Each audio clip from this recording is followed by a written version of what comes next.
Hello, what is gamification? Gamification is a marketing technique taking inspiration from the methods of classic video gaming, like point scoring and competition to encourage user engagement of a product or service. Luxury fashion brands create their collections through interactive video games. With me today, I have David, who will tell us about this and many other things. Okay, hello, my name's David Izzo. I have been working in the games industry for about 21 years. I started back in the year 2000 for a company called Sega, like one of the biggest kind of game companies there are.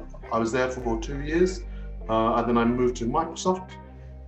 So I work in quality assurance. Quality assurance is basically making sure that the products, the games, have no bugs, meet certain requirements.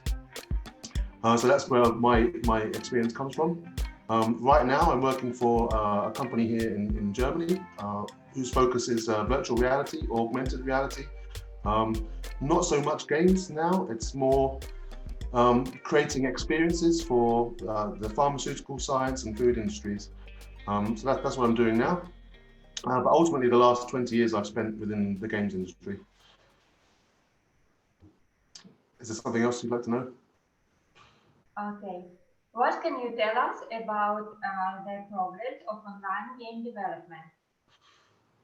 Well, so it's overall the games development process hasn't changed so much.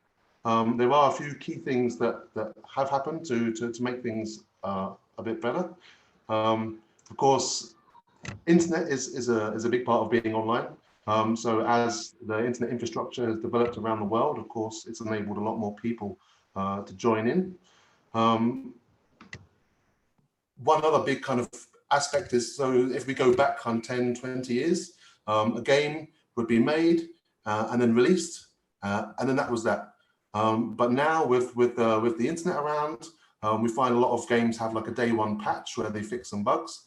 Of course, there's a lot more kind of downloadable content in order to keep kind of your players interested, to give them something new, to basically extend the longevity of the game itself. So like as a normal game would be, you play the game, you finish the game, that's it.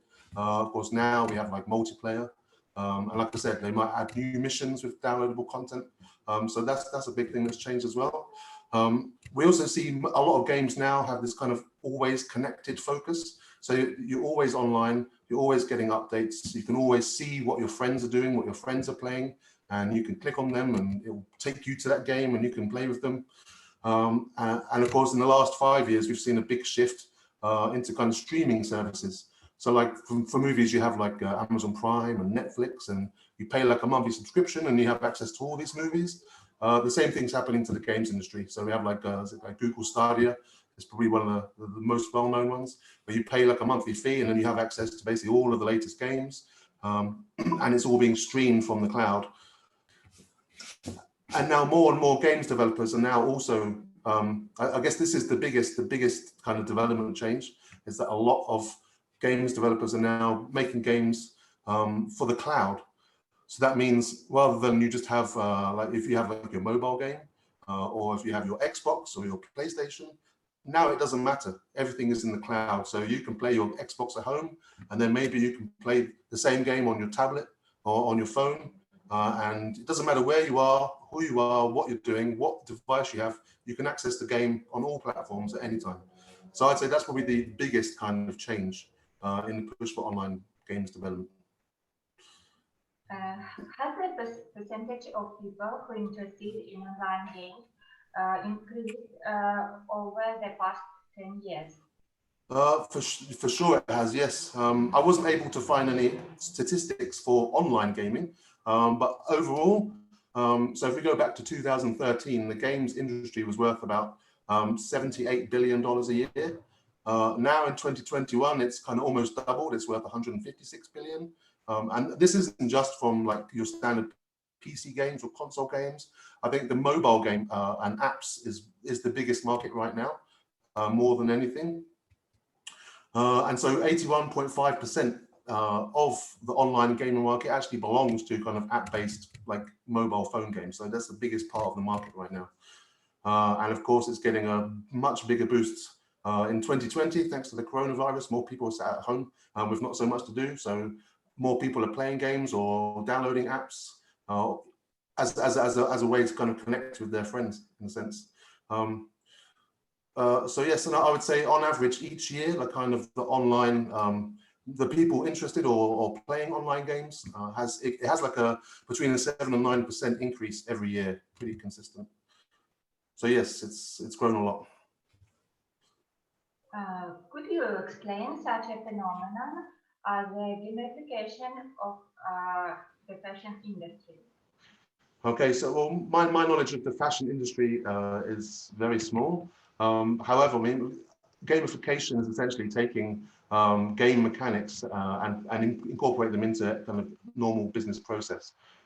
Essentially, companies are offering their customers like incentives and rewards to engage them via games and apps.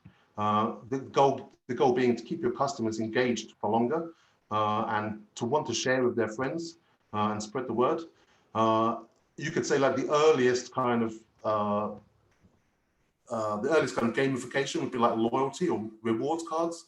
You know, when you go and get your coffee and they stamp the card, like you've got to get 2 more to get another cup of coffee. So that's kind of like where I guess where it's kind of began. Obviously now more and more companies are using the internet, are creating their own apps.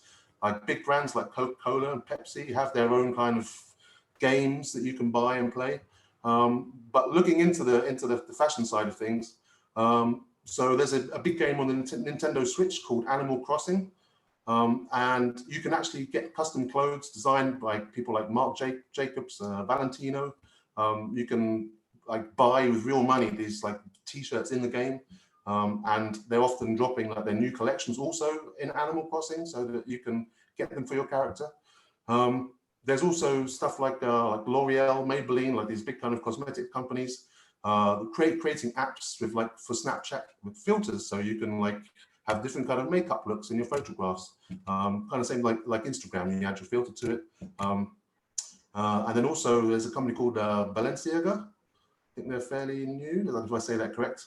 But they actually launched their 2021 collection via an online free-to-play game.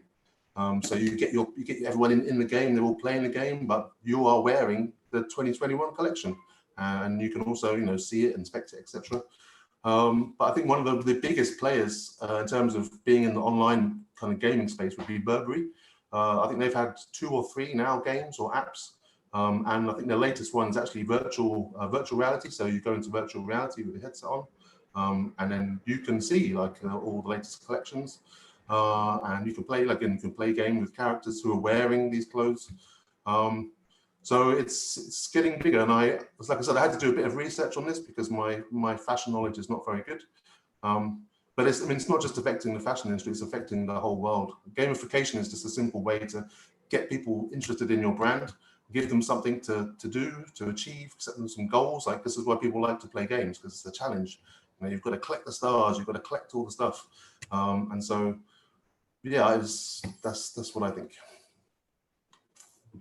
What impact do we think gamification will have on fashion in the future?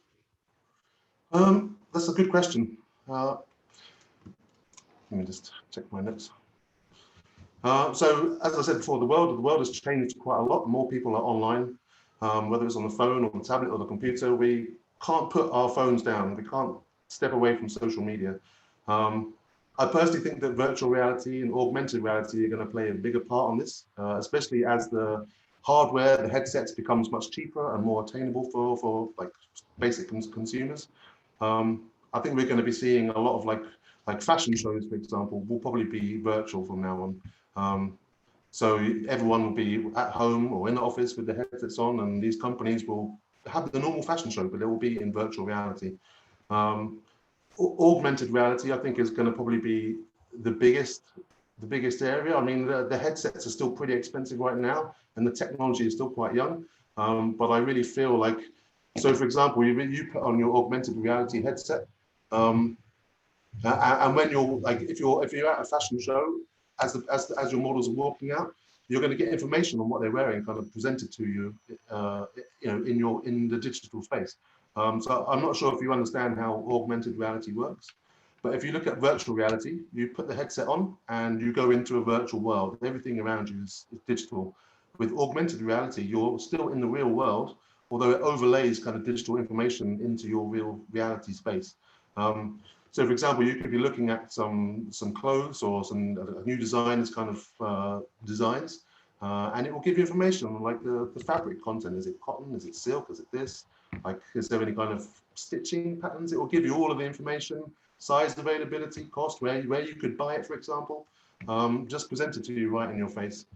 And I guess at some point you're going to be able to kind of try on clothes digitally. So I know, for example, that Facebook is creating like a virtual reality kind of messenger where you'll be able to create your own avatar. And I think over the next 10 years, like these digital avatars are going to probably be just as important to us as our own real avatars. And so when you're talking with your family or you're talking in business meetings and everything's virtual online, you'll be able to, buy your designer clothes to wear on your avatar. So I think this is possibly where it's going. Yes. Okay, thank you. It was great. And something else you want to add? Not really, no. I mean, it's all been very interesting for me because I've had to do my own kind of research about the fashion and how what I do is affecting that. So I've also learned a few things.